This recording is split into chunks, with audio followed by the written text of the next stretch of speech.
Boleh nampak tak skrin? Nampak kan? Boleh. Nampak. Okey. Okey, bismillahirrahmanirrahim. Assalamualaikum dan selamat datang kepada Dr. Liana dan semua rakan kelas. Kami kumpulan akhir rangkaian tentang modality. Kami akan go through lanjutan daripada kumpulan hadiah. Kumpulan kami terdiri daripada Nur Fazira binti Rohman, Nurul Syamila binti Nordin dan saya sendiri Muhammad Hekal bin Nordin. Okey. Topik yang akan kami bentangkan adalah validity argument yang akan diterangkan oleh Mila. Faktor affecting validity akan diterangkan oleh Fazira. Dan akhir sekali, saya akan bentangkan tentang relationship between validity dan reliability. Okey, kalau tak ada apa-apa, kami akan teruskan.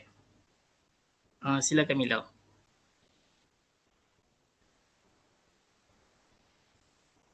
Haikal lupa tanya, Haikal dah share slide ke? Dah Sebab share kami dah. dah nampak Webex. Ya kau? Saya nampak Webex Haikal saja. Mungkin Haikal share apa?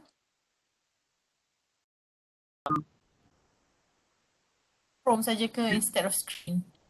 Dah share dah tu. Okay. Okay, now Haikal stop sharing. Ke tadi saya seorang saja yang nampak benda tu? Orang lain pun nampak slide Haikal? Saya pun tak nampak slide hacker tadi. Okay. Fazira jawab. Okay. Okay. Tunggu Haikal buka screen. Sekarang nampak tak? Nampak tak? Okay, sudah nampak. Okay, mula balik. Okay, ya. Tunjuk balik muka yang cun-cun tadi. Okey. Nampak dah Haikal, nampak dah. Bismillah. Okey. Bismillahirrahmanirrahim. Assalamualaikum dan selamat pada Dr. Yana dan semua rakan kelas. Kami kumpulan akhir akan menerangkan tentang value. Kami akan diri daripada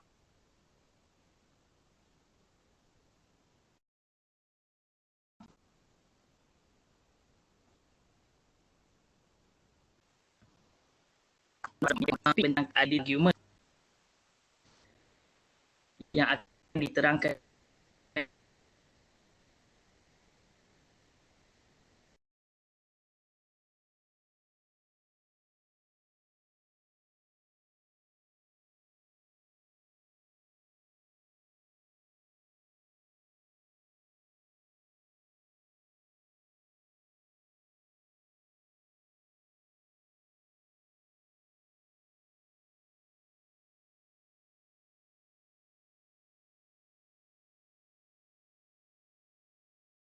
Hacker okey tak?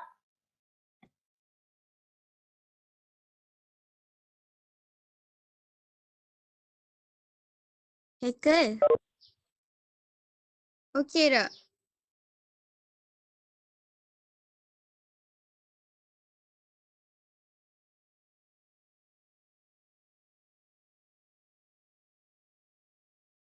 Betul kena colek ke?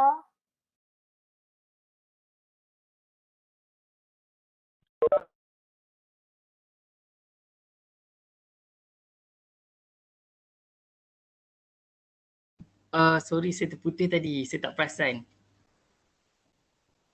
Dengar ke sekarang? Okay, dengar dah. Tadi dekat mana tu tadi? Dengar tak? Baru nak perkenalkan rakan-rakan. Okay, lagi sekali saya perkenalkan balik lah. Saya tak perasan tadi dah terputus. Okey, kumpulan kami terdiri daripada 3 orang. Pertama Nur Fazira binti Rohman dan kedua Nurul Syamila binti Nordin dan akhir sekali sayalah Muhammad Hekal bin Nordin. Okey, topik yang akan kami bentangkan adalah validity, more on validity. Validity argument akan diterangkan oleh Mila. Factor affecting validity akan diterangkan oleh Fazira dan akhir sekali yang nombor 3 tu saya akan bentangkan tentang relationship between validity and reliability. Okey, kalau tak ada apa-apa kami teruskan. Silakan Mila. Boleh ke? Okey. Boleh. Thank you, Haikal. Dengar tak suara? Dengar. Okay. Thank you, Haikal. Baiklah, saya akan jelaskan berkaitan dengan validity argument. Okey, pada minggu lepas atau tahap lepas, group 8 dah terangkan sedikit berkaitan dengan validity. Okey, next slide.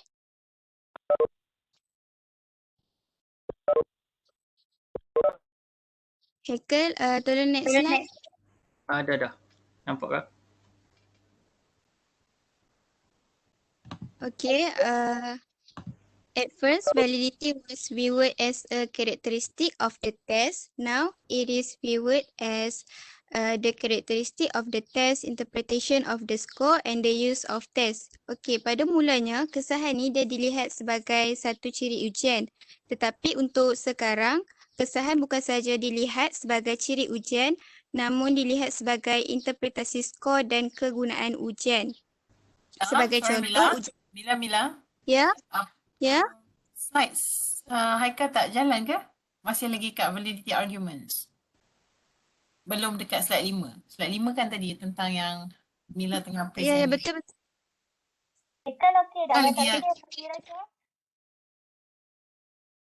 Siapa boleh share? Mungkin Haikal punya line tak berapa nak strong. Nampak ada macam warning kan?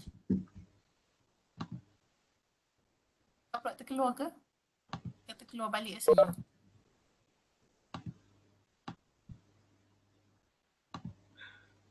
Kejap, doktor tengah tukar. Haikal left the meeting. So mungkin siapa punya internet lebih strong, lebih Mila ke Fazira ke? Sekejap nak suruh Haikal tutup dulu share content ni.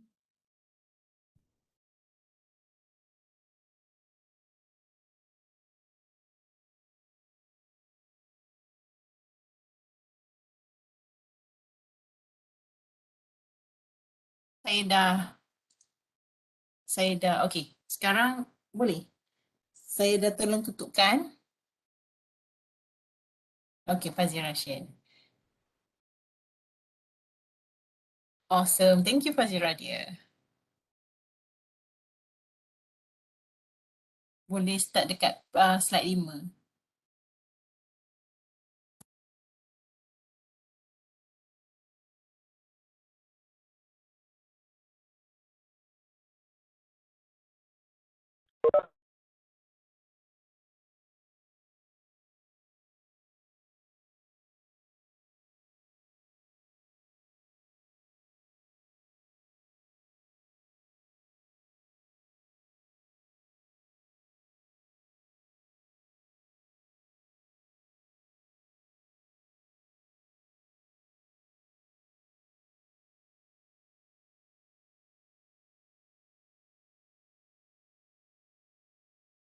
Fazira okey ke?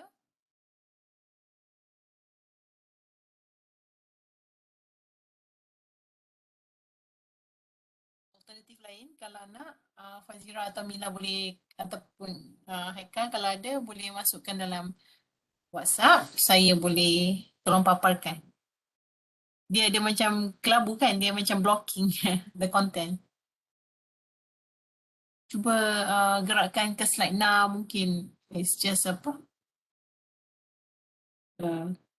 bukan slide atau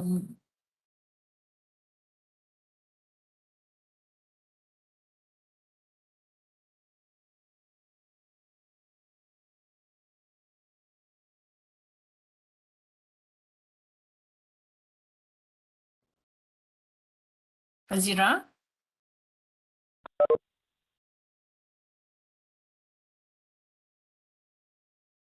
Doktor. Ha? Doktor, kalau kami Okay, bagi ke? slide. Saya control. Boleh? Boleh? WhatsApp ke? Yang mana senang?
Nampak dah Fizan, terima kasih.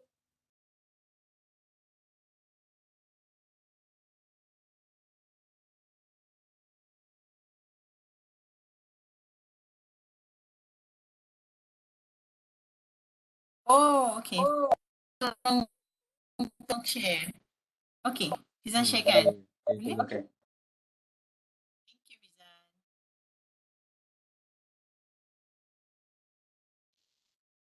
Fizan pergi kat slide nombor 5.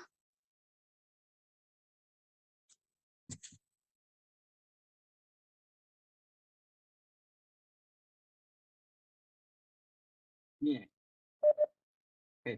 Slide nombor 5.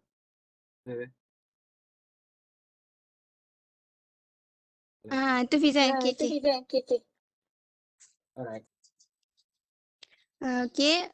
Validity. At first, validity was viewed as a characteristic of the test. Now, it is viewed as the characteristic of the test, interpretation of the score and the use of test. Okey, pada mulanya kesahan ni dia dilihat sebagai ciri ujian sahaja. Tetapi untuk sekarang, kesahan bukan sahaja dilihat sebagai ciri ujian, tapi dilihat juga sebagai interpretasi skor dan kegunaan ujian. Sebagai contoh, ujian membaca. Ujian membaca ni kita boleh gunakan untuk meramal prestasi akademik, tetapi boleh juga guna untuk menganggar tahap kecerdasan individu dan mendiagnosis masalah. Okey, seterusnya. Next slide.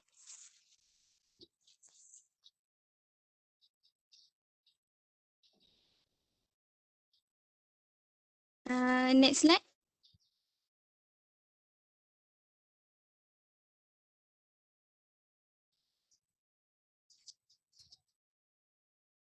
Fizan? Fizan okay ke? Okay. Okey.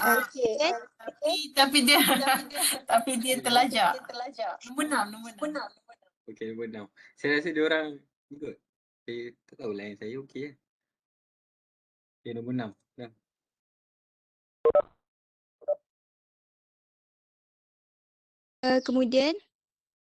Kemudian kita akan teruskan dengan creating a validity argument atau membina hujah kesahan. Okey, dalam menulis sesuatu laporan bagi sesuatu ujian, sangat penting untuk kita menunjukkan kesahan, iaitu kita harus menerangkan pengumpulan setiap bentuk bukti dan bagaimana bukti ini digunakan untuk meningkatkan instrumen atau menyokong kesahan skor yang kita peroleh tu. Jadi kat sini kita perlu menerangkanlah setiap bentuk bukti yang berjaya dikumpul ketika menulis laporan bagi sesuatu ujian, di mana bukti-bukti ni kita dapat gunakan untuk meningkatkan instrumen atau kesahan skor yang kita peroleh. Okey, next slide.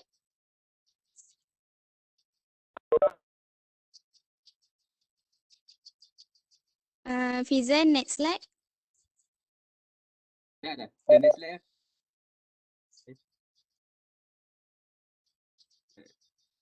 Okay, saya tahu kenapa. Sekejap. Patutlah. Saya salah share. Okay. Dah. Alright. Okay, dah.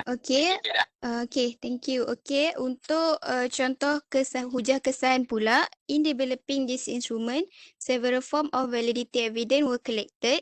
Content-based evidence of validity was obtained by what? Internal structure evidence was obtained by what? Okey, apa yang dimaksudkan dengan content-based evidence dan internal structure evidence ni? Dan kita boleh dapat daripada mana? Okey, next slide Fizan.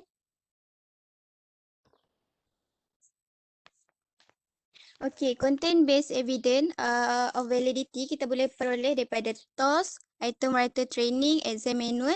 Manakala untuk internal structure evidence pula kita boleh peroleh daripada item analysis, iaitu item difficulty and discrimination, dan yang seterusnya adalah score reliability, iaitu Cronbach alpha. Jadi kat sini dalam mengembangkan instrumen ni beberapa bentuk bukti kesahan dikumpulkan, iaitu bukti kesahan berdasarkan kandungan yang diperoleh.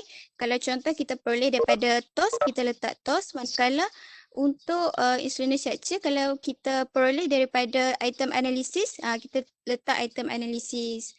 Okey, baiklah. Kita dah tengok creating a validity argument atau membina hujah kesahan, contoh hujah kesahan. Sekarang kita akan masuk untuk konsep kesahan. Next slide. Okey, kesahan dia menitik beratkan sama ada skor yang diperoleh membawa kepada tafsiran dan keputusan yang betul dan tepat mengenai skor dan kegunaan skor itu atau tidak. Jadi kat sini kesahan dia sangat take care lah dengan skor yang dapat tu, sama ada skor yang diperoleh tu bagi tafsiran dan keputusan yang betul atau tak mengenai skor itu sendiri atau kegunaan skor itu. Okey, memandangkan kesahan ni dia mementingkan skor yang diperoleh tu, untuk membuat hujah kesahan, kita boleh mengajukan soalan seperti berikut. Fizan, next. Okey, untuk membuat hujah kesahan, kita boleh mula mengajukanlah dua soalan seperti yang tertera di bawah, iaitu yang pertama, adakah skor mencerminkan tahap trait sifat kebolehan yang hendak diukur, dan yang kedua, adakah skor digunakan dengan cara yang dimaksudkan dan membawa kepada hasil dan keputusan yang dimaksudkan. Okey, baiklah, kita akan lihat dahulu untuk soalan adakah skor mencerminkan tahap sifat, trait serta kebolehan yang hendak diukur. Okey, next Fizan. Okey, contoh soalan pertama adalah adakah ujian matematik pelajar melambangkan tahap kebolehan matematik beliau? Yang kedua pula, adakah ujian matematik pelajar melambangkan tahap kebolehan matematik dan bahasa Inggeris beliau? Manakala yang terakhir adalah jika ujian dijalankan dengan menggunakan komputer, adakah pelajar perlu menguasai kemahiran komputer untuk menjawab soalan matematik yang dikemukakan? Jika markah pelajar rendah kerana mereka tidak cekap menggunakan komputer tetapi cekap mengira menggunakan pensel, kertas dan kalkulator, adakah markah matematik pelajar tersebut sah atau valid? Jadi macam mana pula dengan pelajar yang berada dalam kawasan pedalaman dan juga kawasan luar bandar, sesetengah tak tahu menggunakan komputer tetapi mereka tahu menggunakan kalkulator secara manual, maksudnya mereka mengira secara manual, tetapi bila PDPR ni murid terpaksa menggunakan komputer bila buat penilaian, jadi kat situ murid akan mendapat markah yang rendah dibandingkan sebelum penilaian secara bersemuka, markah mereka tinggi. Jadi kat sini kita boleh lihatlah bahawa markah tu valid atau tidak, sebab sebelum ni mengira secara manual mereka dapat markah yang sangat baik dan tiba-tiba terpaksa menggunakan komputer, jadi markah mereka menurun. Okey, jadi kat sini kita dapat simpulkanlah bahawa kesahan ni dia sangat mementingkan skor yang diperoleh tu sama ada tafsiran yang diberikan tu betul atau tidak mengenai skor tersebut. Okey, next. Okey, untuk adakah skor digunakan dengan cara yang dimaksudkan dan membawa kepada hasil dan keputusan yang dimaksudkan pula. Yang pertama, adakah skor mencerminkan tahap sifat yang hendak diukur. Okey, yang kedua, adakah kita menggunakan skor dengan betul dan untuk tujuan yang betul. And then, adakah kita membuat keputusan yang tepat untuk orang berdasarkan skor tersebut. Sebagai contoh, markah matematik dia tak elok. Jadi kita claim dia sebagai kurang pandai dan sebagainya. Okey, next adalah adakah ujian biologi digunakan untuk membuat andaian atau jangkaan kebolehan pelajar untuk menceburi jurusan perubatan dan bergraduasi dengan jayanya. Maksudnya kat sini, adakah ujian tu dia menjadi penentu bahawa pelajar tu boleh menceburi jurusan perubatan dan grad dengan jayanya. Okay, next. Okay, berikut merupakan contoh validity argument lah, iaitu first issue lulus bahasa Melayu. Jadi kat sini akan timbul beberapa argue sama ada menyokong atau membantah isu laporan sesuatu ujian. Okay, next. Okey, yang pertama adalah bagaimanakah markah SPM Bahasa Malaysia melambangkan kebolehan para doktor untuk menggunakan bahasa Malaysia dengan lancar ketika membincangkan terma-terma perubatan dengan pesakit yang cenderung berbahasa Malaysia. Okey, yang kedua, apakah topik-topik penting sebagai contoh ujian lisan, komponen sastra dan tata bahasa dalam peperiksaan SPM yang dapat menjadi kayu ukur kebolehan doktor-doktor? Seperti markah peperiksaan menggunakan bahasa Malaysia ketika bertemu pesakit. Kemudian, perlukah doktor kerajaan lulus peperiksaan bahasa Melayu untuk bertutur dalam bahasa Malaysia atau dalam dialek-dialek bahasa Malaysia? Okey, yang seterusnya adalah adakah syarat lulus bahasa Malaysia salah satu kelonggaran syarat atau penguatkuasaan syarat baru? Sebab sebelum ni doktor perlu lulus bahasa Malaysia, jadi mengapakah isu ini timbul? Okey, next.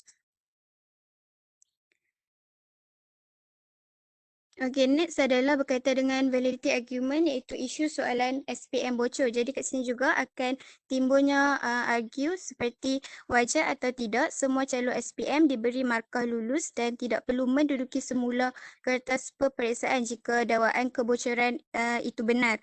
Sebab baru-baru ni kita digempakan dengan peperiksaan SPM yang dikatakan soalan tu bocor. Jadi kat sini akan timbullah beberapa argue. Kemudian, adakah pelajar tidak boleh dijadikan sebagai penanggung beban dan diminta menduduki semula peperiksaan kertas 2 subjek sejarah sijil pelajaran Malaysia sekiranya dakwaan kebocoran adalah benar? Fiza, next slide. Okey, yang seterusnya, adakah markah yang diberikan sah sekiranya mereka tidak diminta menduduki semula peperiksaan kertas 2 subjek sejarah sijil pelajaran Malaysia sekiranya dakwaan kebocoran soalan adalah benar. Jadi kat sini akan timbul argue sama ada menyokong atau membantah laporan sesuatu ujian ni. Okey, next. Okey, yang seterusnya adalah berkaitan dengan isu pelaksanaan sains dan matematik dalam bahasa Inggeris. Jadi, antara argue yang akan saya bentangkan adalah next, Fizan.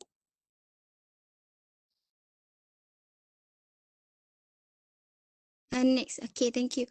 Okay, adakah langkah yang amat berhormat Tun Dr. Mahathir melaksanakan sains dan mathematics di dalam bahasa Inggeris mengundang masalah kepada anak-anak di luar bandar dan menjadikan mereka kurang berminat kepada subjek sains dan matematik?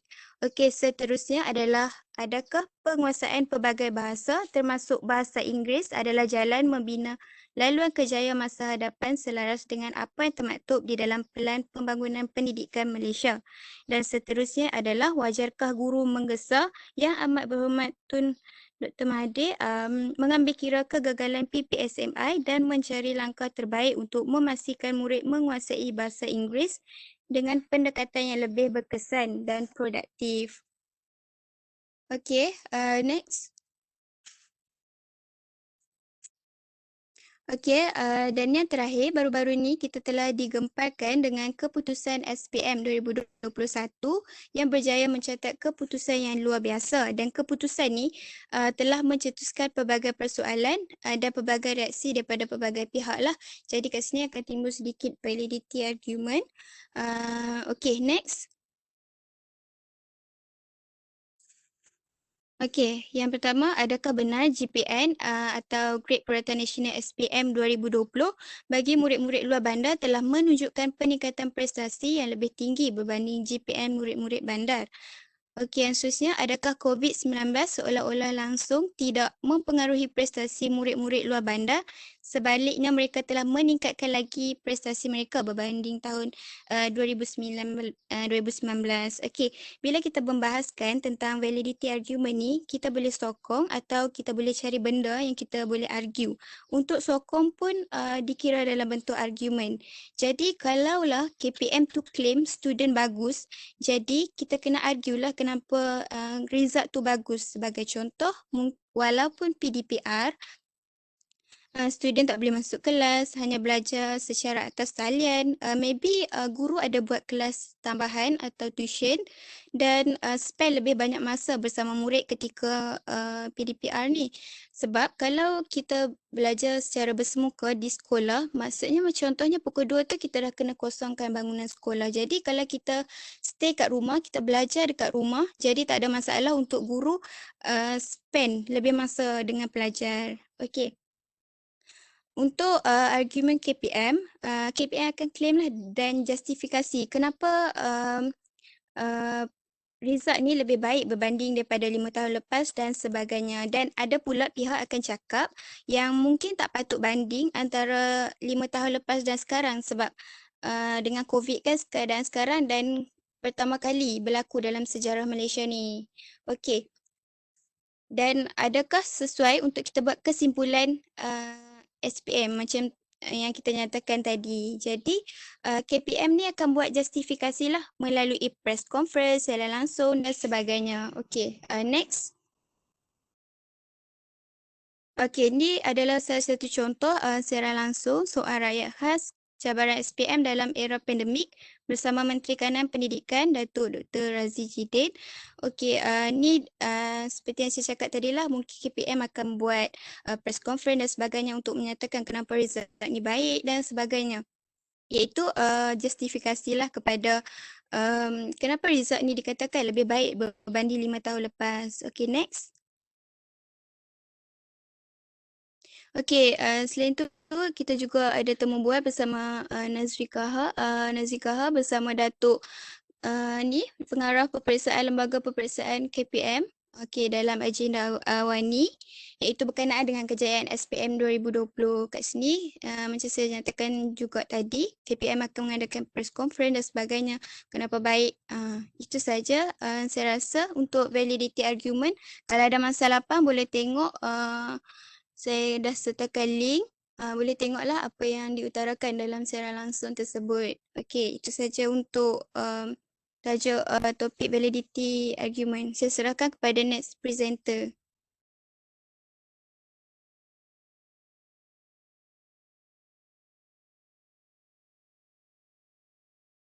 Okay, Assalamualaikum Dr. Liana dan kawan-kawan. Okay, hari ini terima kasih kepada Mila atas pembentangan tadi. Hari ini Fazira akan teruskan dengan faktor-faktor mempengaruhi kesahan. Next slide, Suzan.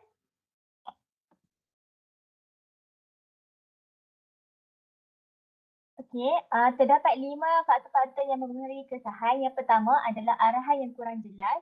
Yang kedua, taburan arah keseluruhan soalan yang tidak sesuai. Yang ketiga, masa yang tidak mencukupi. Yang keempat adalah peniruan. Dan yang terakhir sekali adalah ketidakadilan dan penipuan dalam ujian. Right?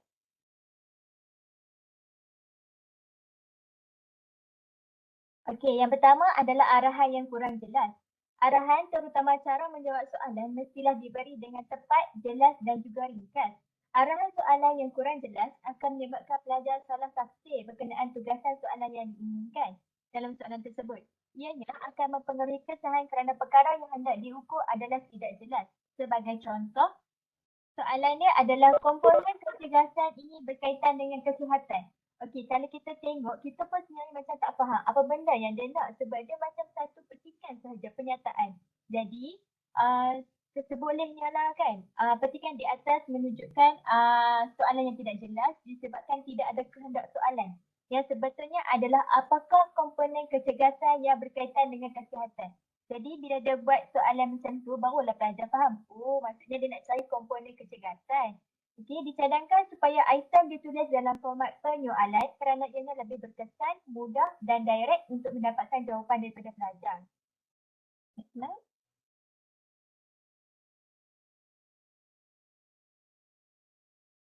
Okey, taburan aras keseluruhan soalan yang tidak sesuai.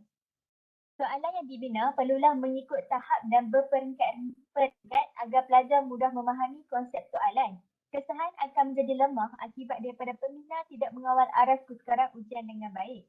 Ini bermaksud dalam sesuatu ujian tersebut, soalan tersebut terlalu senang atau terlalu susah. Hal ini menyebabkan skor calon tidak tersebar meluas daripada rendah hingga ke tinggi.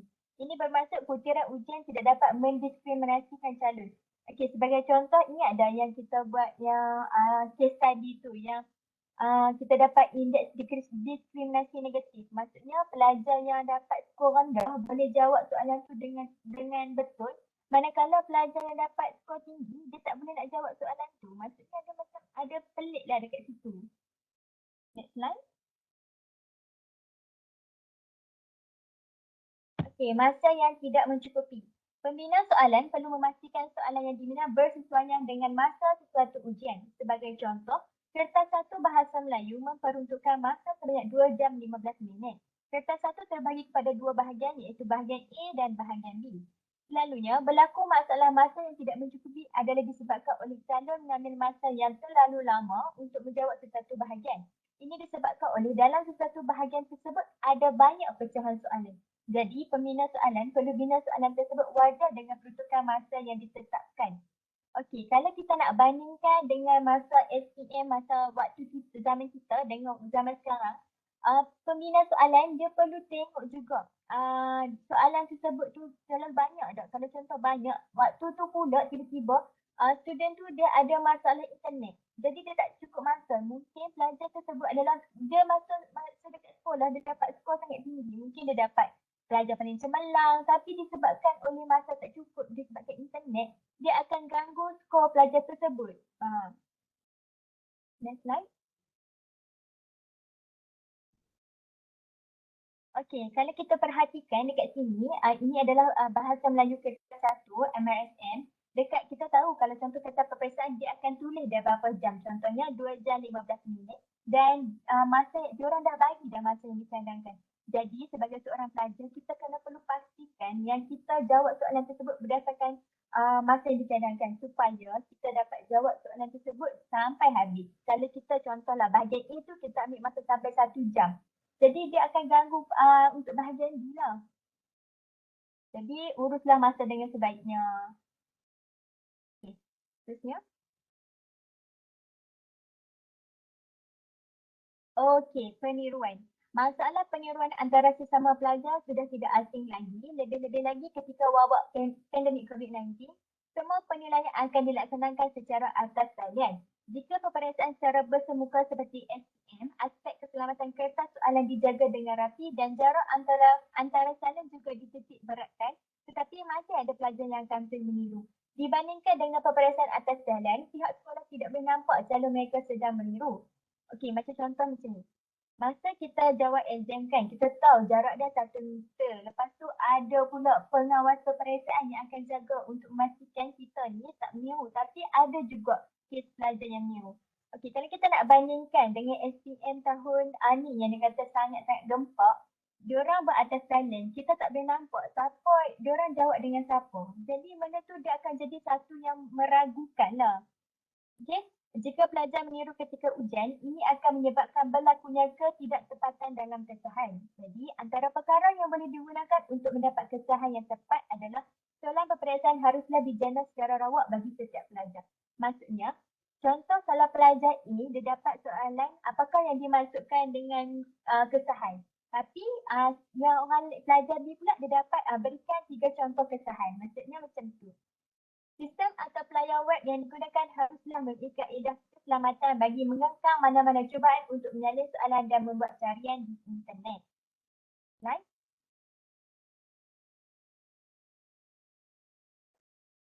Okey, macam ni. Ada satu artikel ni dia tulis pelajar IPTA kantoi pensyarah semak jawapan terjumpa toyol dalam kertas exam. Potong markah tak adil untuk yang dah perah otak. Maksudnya kat sini dia pelajar tu tengah jawab exam, tiba-tiba terkantoi pula ada nota. Jadi dia punya skor dia tu adalah sah ataupun tidak. Harus dipertikaikan. Okay, next slide.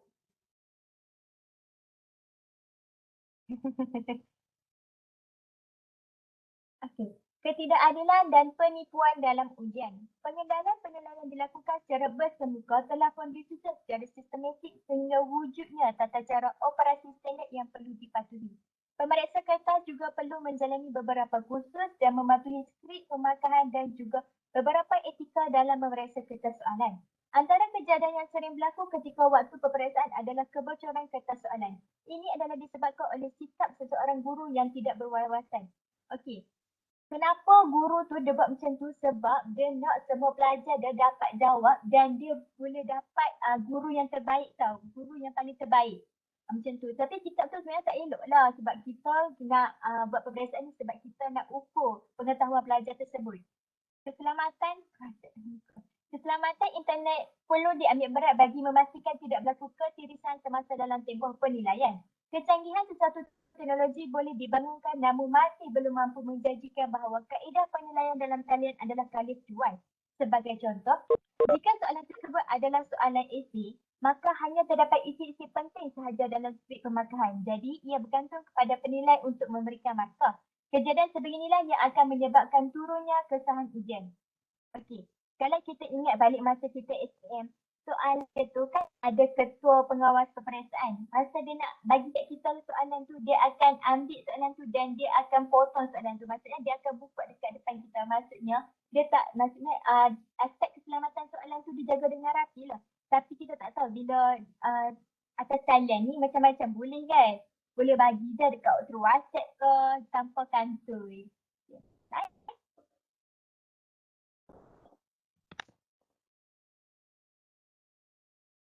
Okey, SPRM akan siasat UPSR bocor kalau ada unsur rasuah. Sebagai contoh lah, kita pun selalulah dengar yang macam bila pemeriksa tengah cek daftar soalan kita, tiba-tiba ada lah kat situ tulis note, tolonglah saya ni orang susah apa semua.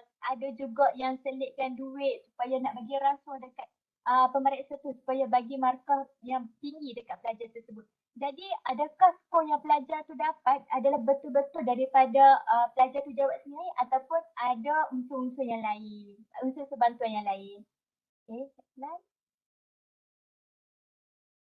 Okey, sekian itu sahaja daripada saya. Ingat, faktor-faktor ada 5. Yang pertama adalah arahan yang kurang jelas. Yang kedua adalah taburan arah keseran soalan yang tidak bersesuaian. Yang ketiga adalah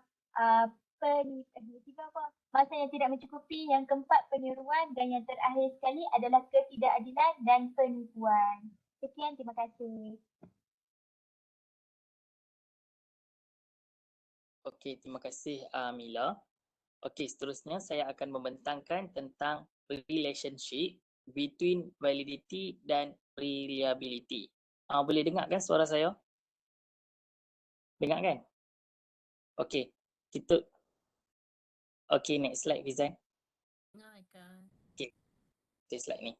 Okey, kita boleh nampak dekat slide. Saya letak validity dan reliability. Okey, sebelum ni grup Nadia dah present tentang validity dan grup Fizan pun dah bentangkan tentang reliability. Jadi, hari ni saya cuba recall sedikit lah apa itu validity dan apa itu reliability sebelum kita tengok relationship mereka. Konsep validity adalah untuk mengukur apa yang sepatutnya diukur. Contoh, kalau kita nak ukur pengetahuan algebra, maka item soalan mestilah tentang algebra. Okey, saya bagi contoh lain. Kalau kita nak ukur tentang working memory, maka item soalan mestilah berkaitan working memory. Sebab kita nak dapatkan dapatan yang sebenar daripada ujian kita. Lagipun yang tu yang kita nak uji pun. Okey, seterusnya reliability atau kebolehpercayaan. Reliability adalah ketekalan atau konsistensi.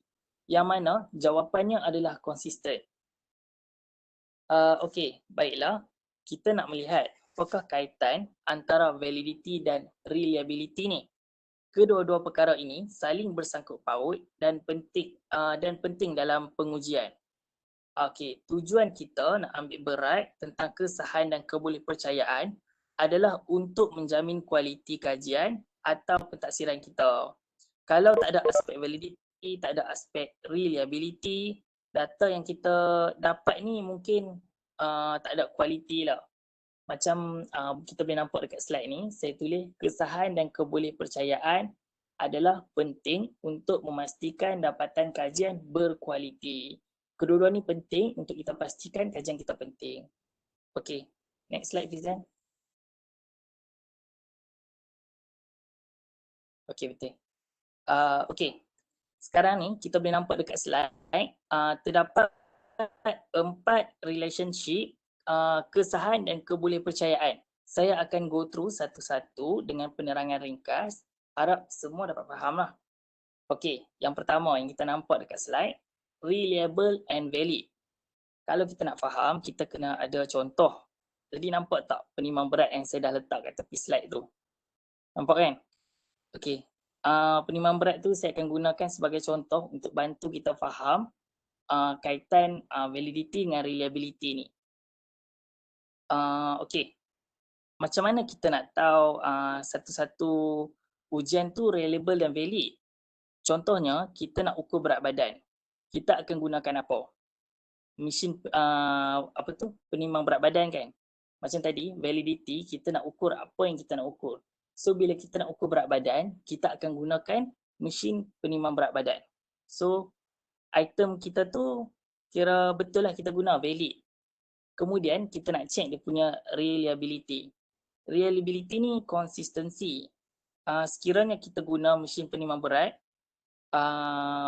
beberapa kali pada waktu yang berbeza-beza, result yang kita dapat tu lebih kurang sama ataupun sama. Maksudnya reliable lah, dia konsisten, dia tak ada perubahan.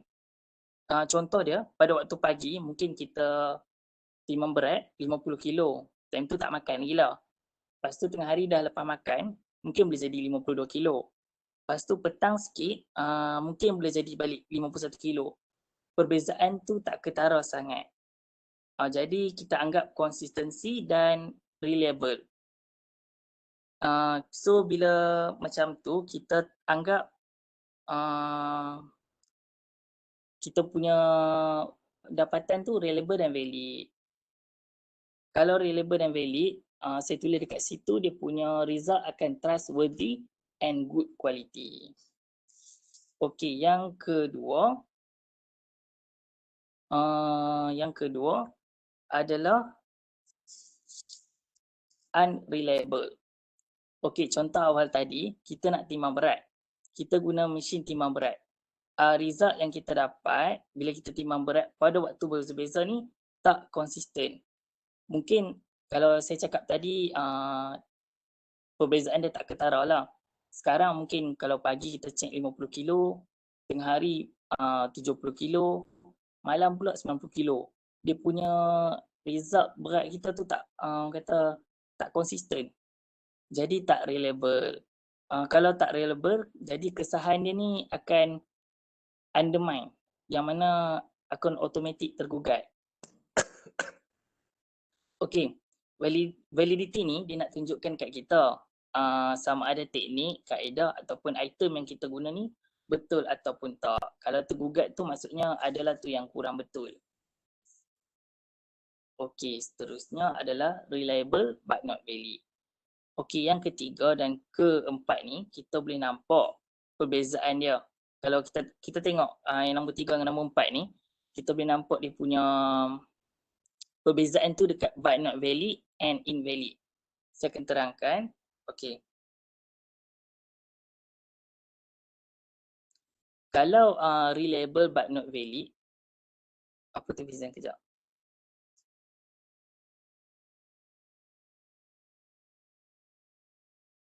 Okey. Kalau macam Fizan kata pernah timbang-timbang tapi error. Okey. Saya sambung dulu. Okey, maksudnya kalau reliable but not valid ni, kalau kita timbang berat, penimbang berat tu dia tunjuk jawapan yang konsisten. Contoh pada waktu pagi 50 kilo, tengah hari pun 52 kilo, petang sikit mungkin 51 kilo. Perbezaan dia tetap tak ketara. Dia reliable, tapi tak semestinya kalau reliable ni dia valid. Macam kita dah tahu berat kita ni 100 kilo, kita timbang-timbang tengok 50 kilo. Nampak sangat apa yang kita nak ukur tu tak dapat. Maksudnya tak valid lah. Unreliable and not valid. Okey, seterusnya unreliable and invalid yang terakhir. Okey, unreliable and invalid ni maksudnya jawapan penimbang berat kita yang kita guna ni langsung tak reliable. Contoh pada waktu pagi 50 kilo, lepas tu petang kita timbang 1 kilo, lepas tu malam kita timbang 10 kilo. perbezaan yang sangat ketara, tak konsisten langsung dia punya result. Kalau tak konsisten tadi saya cakap dia punya kesahan akan tergugat kan. So kita pun dah tahu berat kita 55 kilo, bila kita timbang berat tu jawapan pun salah, so kita dah dapat tahu dah yang item yang kita guna untuk timbang berat tu tak valid. Jadi dia tak valid dan tak reliable. Kalau apa tu reliable but not valid, unreliable and invalid, kita punya test score ni langsung tak function. Okay, next slide.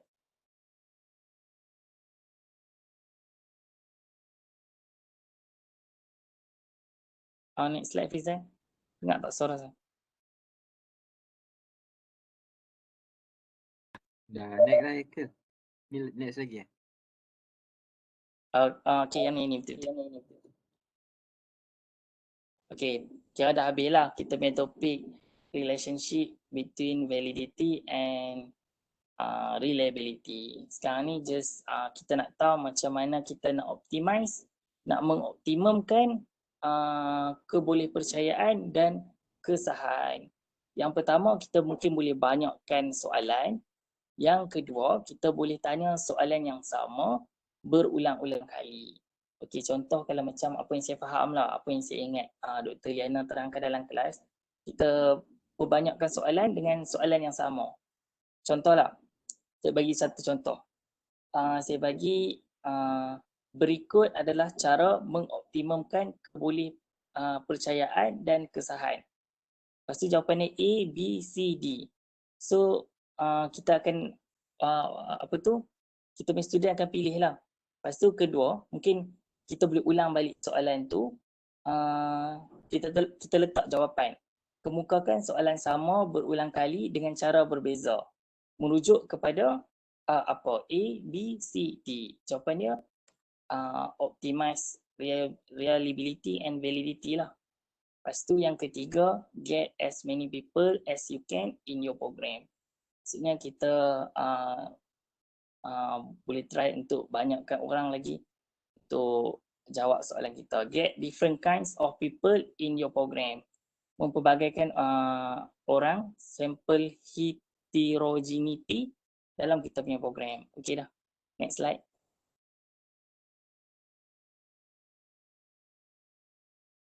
Next slide, Fizan.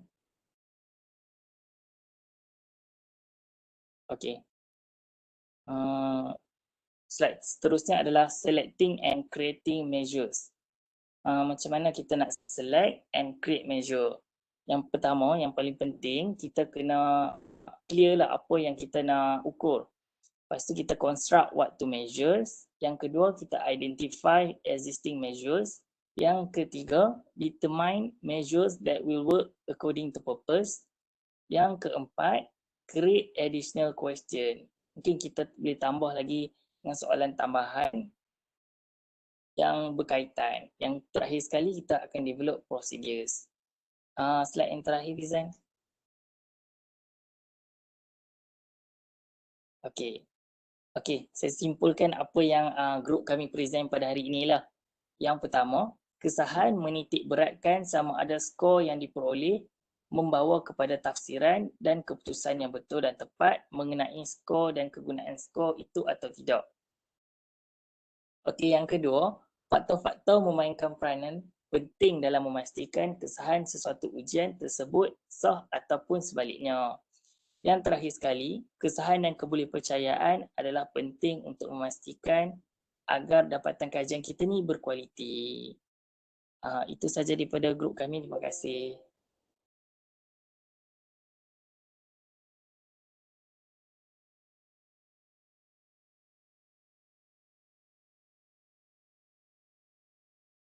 Terima kasih Haika, Fazira dan Mila. This is great. It's a good wrap up lah. For the whole semester punya lecture dan content. Perasan tak Fazira yang Fazira bentang semua tadi? Basically Nuha dah bentang kan.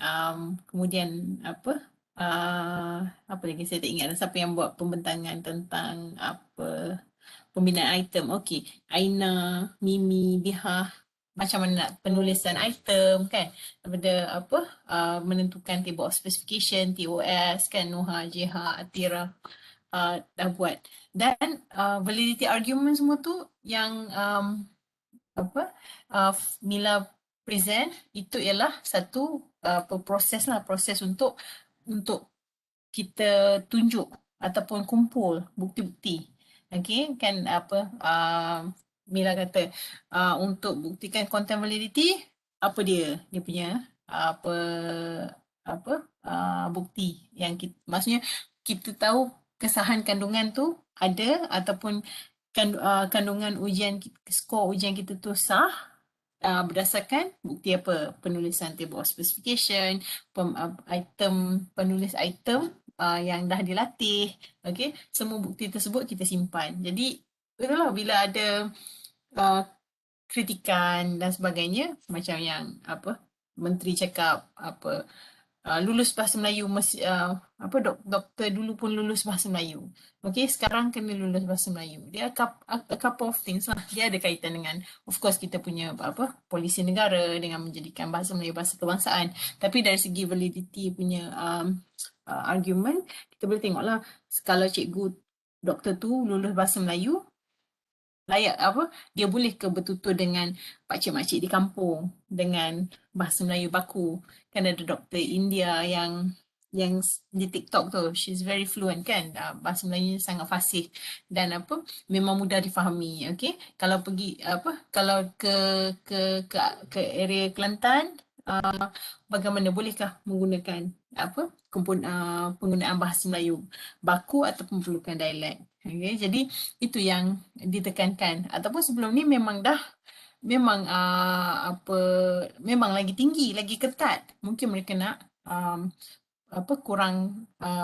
kurangkanlah, maksudnya setakat lulus. Dulu kena mungkin kita panggil tahun dulu pangkat 3 ataupun B kan. Sekarang kena lulus pun saja dah lepas.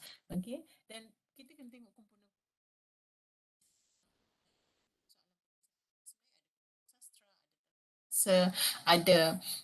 ada pelbagai komponen. Jadi komponen-komponen ini adakah akan digunakan untuk menerangkan ubat. Okay. Jadi kenapa kita guna sesuatu ujian tersebut, untuk apa? Kita bukan nak mempertikaikan kenapa dia perlu diwajibkan. Memang kita faham wajib sebab kita duduk di Malaysia, bahasa Malaysia.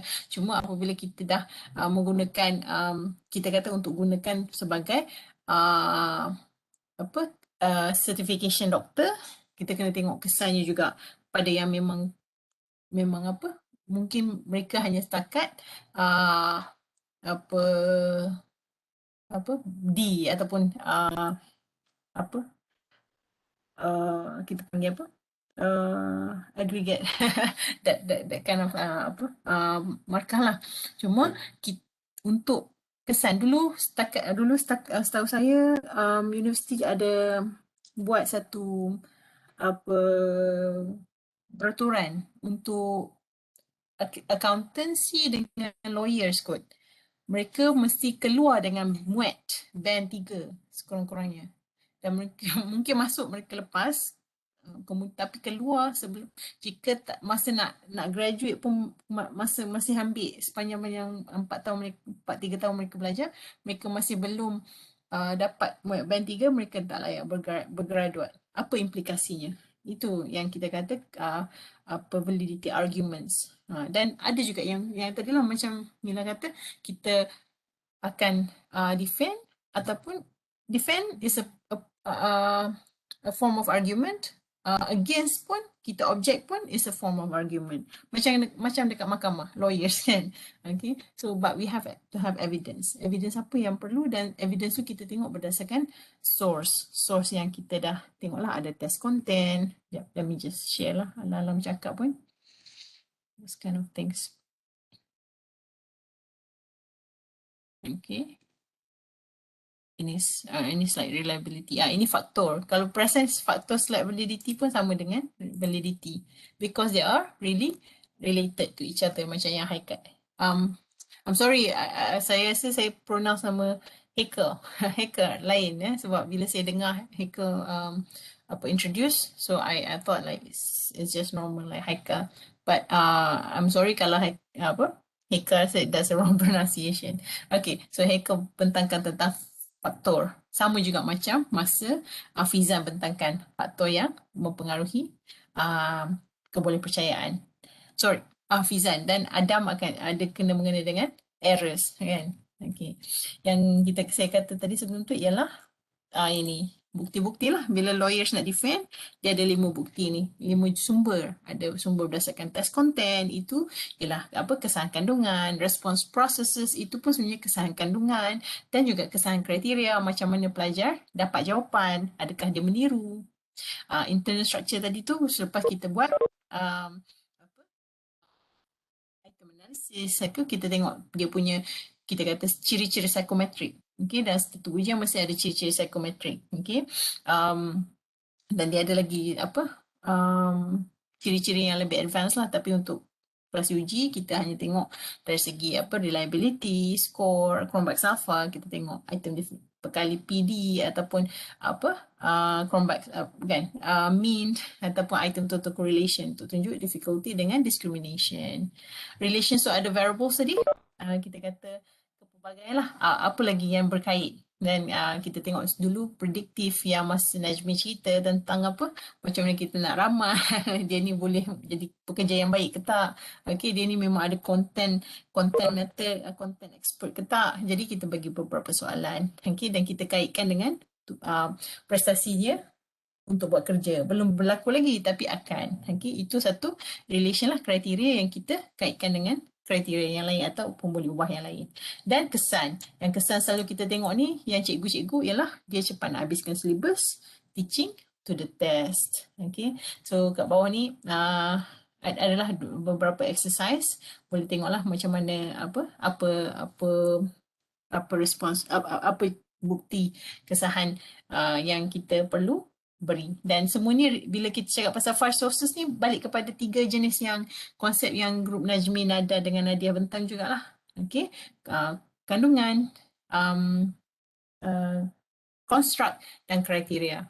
Dan Messi kata benda-benda tu semua hanyalah untuk dapatkan kesahan construct. Sebab kesahan construct itulah dalam tu ada construct, content dan kriteria. Macamlah kopi yang ditentukan oleh biji kopi dan bahan-bahan lain yang dalam dia dan juga yang kita makan dengan minum dengan dia. Makanlah. Okay, kalau ada dessert. Okay, those kind of analogy. Okay, is a very related dengan reliability. Okay, reliability yang Fizan cerita beberapa jenis semua tu. Okay, those are actually kesan daripada kita kata penulisan item. Okay, yang ni lagi banyak item, lagi reliable. Item yang homogeneous macam tadi Haikal kata. Okay, kalau dia speed memang tak reliable. Okay, dan reliability juga ada beberapa jenis lah kategori. Kalau kita tengok ini ialah reliability. Reliability ada 3 jenis. Kita buat uji semula, kita buat alternate parallel test jika test yang lebih kurang kandungan yang sama, tapi untuk pelajar-pelajar lain yang jawab, kumpulan pelajar lain yang jawab, selalu kita tengok PT3. Sehingga administration sebabnya test retest dengan alternate parallel mungkin agak susah. Jadi kadang-kadang dalam satu ujian tu pun kita boleh tengok dia punya reliability score dengan tengok Cronbach's alpha. Contoh yang selalu memang kita guna. Okay. Dan selain konsistensi dari segi jenis macam cara kita mentadbir ujian, test retest ni cara pentadbiran lah, different pentadbiran lah. Okay. Ada juga kita tengok dari segi pemarkahan pemeriksa. Kita tengok intra-rater bila seorang pemeriksa tu tekal. Bila saya bagi markah kepada Fizan, saya bagi markah kepada Najmi, saya bagi markah kepada Haikal. Okay. Dia memang bukan disebabkan personality pelajar-pelajar tersebut ataupun fizikal ke apa ke, dia lebih kepada ataupun tulisan kalau kita masih jawab dalam dewan lah, kalau jawab paper pencil, dia lebih kepada apa yang mereka betul-betul jawab. Okay.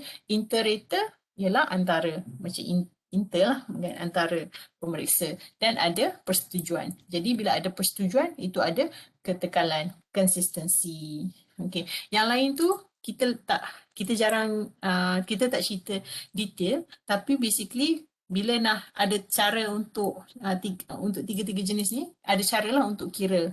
Selalunya kita guna correlation, test retest kan, kita correlate markah test kali pertama duduk, kemudian esoknya ambil lagi, kita correlate skor tersebut. Sama juga dengan alternate. Okay, kalau ada skornya correlationnya tinggi, maksudnya kita tahulah kata ada reliability. Dan sehingga administration kita tengoklah banyak jenis cara. Dan memang yang selalu kita guna Cronbach's alpha. Okay. Sebab Spearman Brown ni semua ni is kind of advanced, tapi we have issues juga. Tapi yang memang selalu guna Cronbach's alpha. Dalam research pun kita guna Cronbach's alpha, dalam testing pun kita guna Cronbach's alpha. Yang ni intra dan interator kita guna Cohen's kappa jika dia dichotomous 0101. Jika dia 014 ada masa itu bagi markah lebih macam diving kan. Kita boleh guna intra-class correlation, kita boleh guna Fleiss kappa, that part I'm not sure how to pronounce, Fleiss kappa. Okay, so a couple of things. Yang ini memang kita tak go through menyeluruh. Saya ada bahan dalam tu dan ada siapa yang berminat, ada SPSS, ada guidelines and everything, and sepatutnya akan mudah lah. Dia akan macam screenshots by screenshots. Sesiapa yang berminat untuk go through. Tapi yang kita buat dalam case base, case study, kita buat Cronbach's alpha. Okay. Yang ni bila kita kata error is related lah. Kalau semua yang kita buat salah tulis ujian, salah tulis bising, semua tu akan menyebabkan error. Dan kita tak nak error yang systematic. Bila error yang systematic berlaku, akan menyebabkan bias. Bias tu yang kita tak nak dan relate balik kepada fairness. Okay. Jadi kalau kalau reliability dengan validity ni, kalau nak sum up basically, it's very interrelated. Okay. Jadi ini kita buat basically, kita komprehensifkannya. Tadi saya nampak Fizan baru share tentang Project Anchor. Saya pun lepas tu sambil-sambil tu saya search. Project Anchor tu cerita pasal SPM ke? Saya baru tengok tadi dia punya trailer sambil-sambil Fazira cerita pasal penipuan tadi. Siapa? Fizan ke yang cakap ke Fazira? Project Anchor, siapa boleh cerita sikit? Dia pasal SPM. Dia macam bad genius tu. Kalau cerita Thailand. Okay, sebiji lah. Macam Bad Thailand. Bad Thailand. Bad Genius. Bad genius. Dia lebih kurang lah macam, tapi ada lain sikit lah. Tapi dia punya konsep sama. Okay. Lepas tu, ni series ke apa? Dia... Series. Maksudnya dia bukan movie. Cerita favorite Daus. Ya. Dah suka tengok lah. Maksudnya adalah. Ada ke nak tengok kat mana? Dekat Astro. Saya tak ada Astro. Ada juga orang tak ada Astro kan. Okay. Memang tiap-tiap malam ke ada ke macam kita boleh nak tengok macam IQIY ke apa? Ataupun Daily Motion ke. Dia tak ada. Yang tu. Maksudnya kita boleh tengok online. Saya tengok jugalah. Saya tengok dekat Astro Go. Tu Astro Go. Tengok online tak? Okay. Tapi Astro Go kena macam Netflix lah kan? Ya. Yep. Dia siapa ada Astro, dia akan ada Astro Go.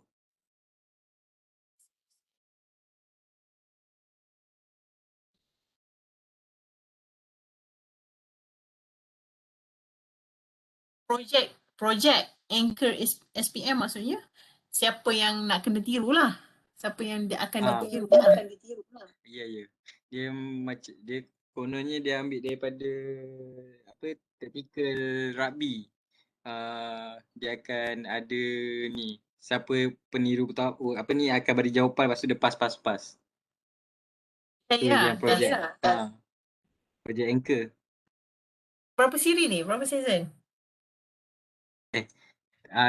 Series dia episod dalam berapa 11 juga lah. Dah habis lah, tapi dah habis. Dah habis dah. Dah tamat dah. Okay, so this is good.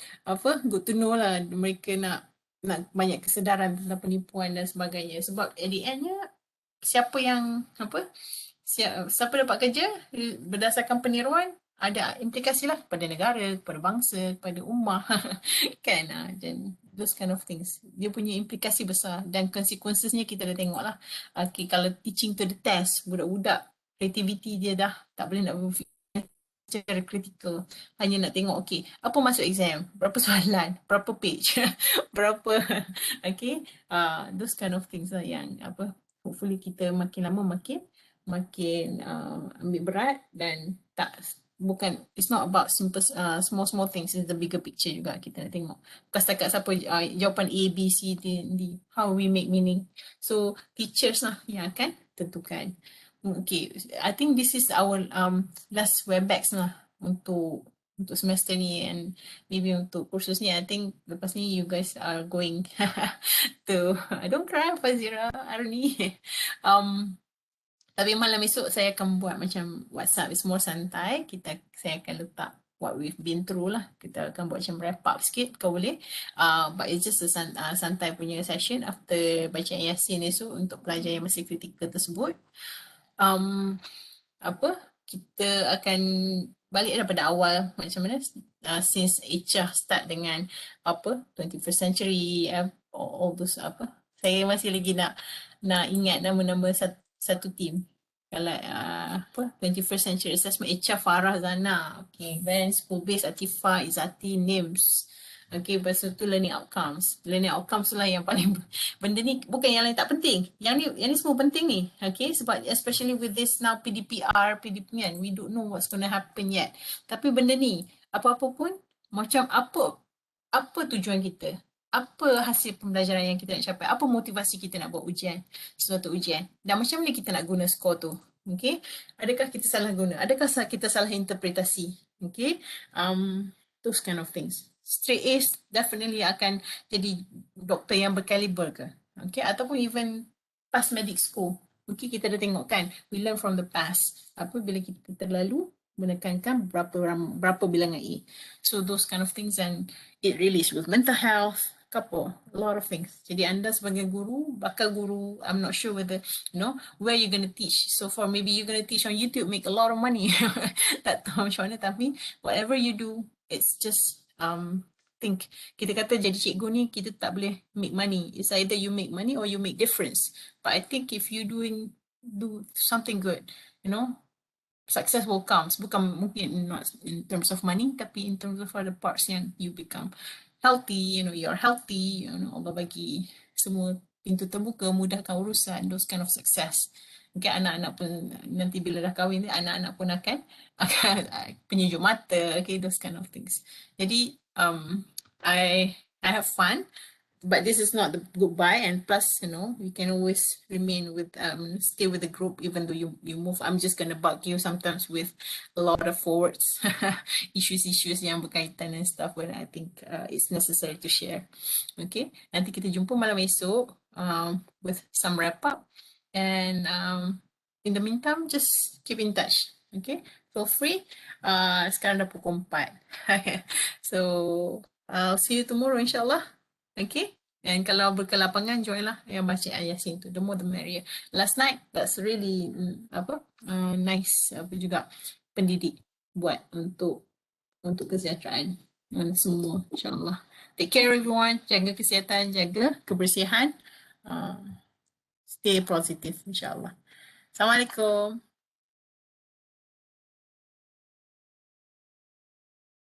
Doktor, untuk Okay. kalian tu doktor add mana boleh? Boleh. Okay, siapa yang nak scan boleh scan. Siapa yang nak suruh saya add menu, saya rasa tadi saya nampak Mimi. Thank you, Doktor. Thank you. Just Thank you, Doktor. Thank you. See you tomorrow. Okay. Nanti saya akan minta juga tolong. Thank you, Doktor. Scan. Thank you.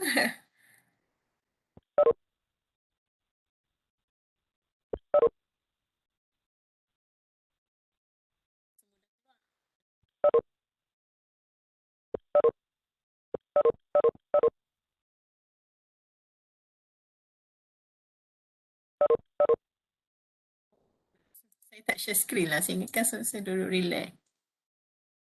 Okay. Kalau siapa nak scan lah, siapa rasa nak scan. Siapa rasa saya nak add menu boleh. Sekejap saya add names.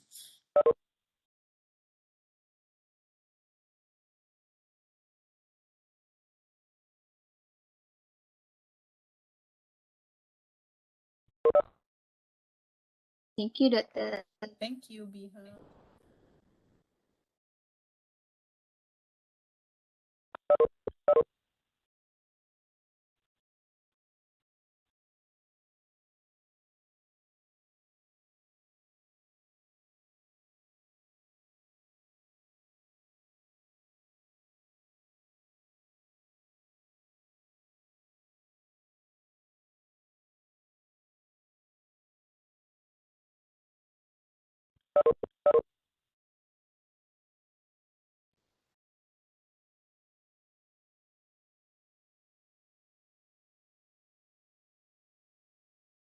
Okay, Atifah Nadia, saya end ya. End meeting. Thank you so much. Assalamualaikum.